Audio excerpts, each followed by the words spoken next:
आप सबों को जय मसीह की। मैं अपने परमेश्वर पिता प्रभु यीशु मसीह का तहे दिल से मैं धन्यवाद देता हूँ। मैं फिर से आप लोगों के मध्य में एक नई टॉपिक के साथ आया हूँ। परमेश्वर से डरो और उसकी महिमा करो, क्योंकि उसके न्याय करने का समय आ पहुंचा है। परमेश्वर से डरो। आज आप और मैं किससे डर रहे हैं? बाइबल इस प्रकार कहती है, पहला पत्रस 2:17, सबका आदर करो, भाइयों से प्रेम रखो, परमेश्वर से डरो, राजा का सम्मान करो।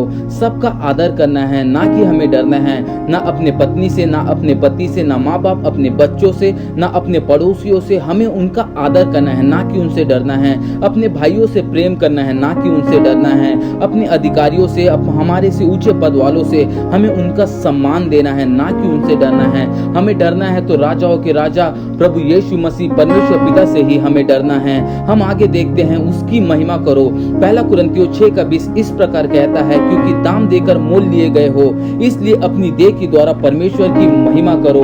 हम लोग उसकी महिमा करना है। आप और मैं दाम देकर मोल लिए गए हैं, हमें सिर्फ उनकी महिमा करना है। हम सोते समय, लेटते समय, उठते समय सिर्फ उनकी महिमा करना है।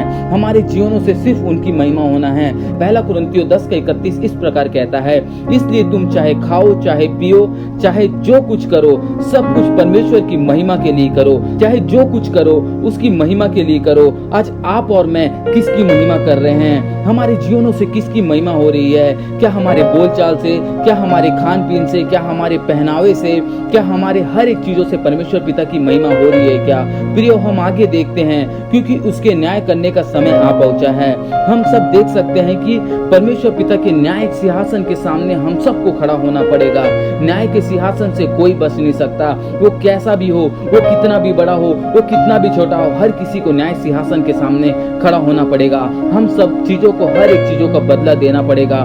बाइबल इस प्रकार कहती है, दूसरा कुरिन्थियों 5:10, क्योंकि अवश्य है कि हम सबका हाल मसीह के न्यायासन के सामने खुल जाए, कि हर एक व्यक्ति अपने अपने भले बुरे कामों का बदला जो उसने देह के द्वारा किए हो पाए।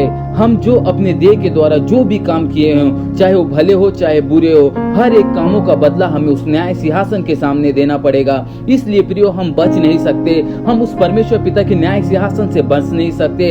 हम उनके सामने खड़ा होना है। इसलिए अभी मौका है, हम अपने सच्चे परमेश्वर को, अपने सच्चे परमेश्वर पिता के लिए प्रति आदर के साथ, भक्ति के साथ, ऐसा हमारे लिए उनके प्रति डर होना चाहिए हमारे अंदर, कि हम अपने परमेश्वर पिता को प्रसन्न कर सके।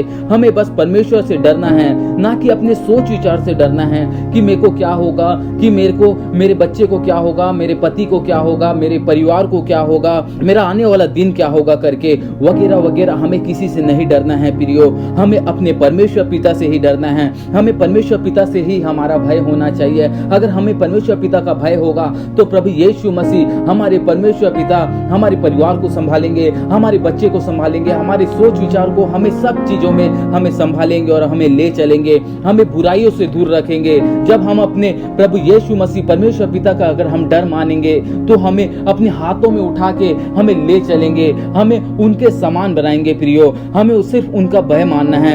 हमें चलते समय, हमें बैठते समय, हमें उठते समय, हर चीजों में उनका भय मानना है, क्योंकि प्रियो वो हमें दान देकर मोल लिए हैं प्रियो। हम सिर्फ उनके हैं प्रियो, इसलिए हमें उनकी राहों में चलना है, उनका भय मानना है प्रियो, क्योंकि के न्याय करने का समय आ पहुंचा है प्रियो। हम इस देह में क्या क्या किए, इस देह में हमें उनका भय माने कि नहीं प्रियो। हर एक चीज का हमें हिसाब देना पड़ेगा प्रियो। कोई नहीं बच सकता प्रियो। अभी भी मौका है, लौटा, परमेश्वर से डर और उसकी महिमा कर।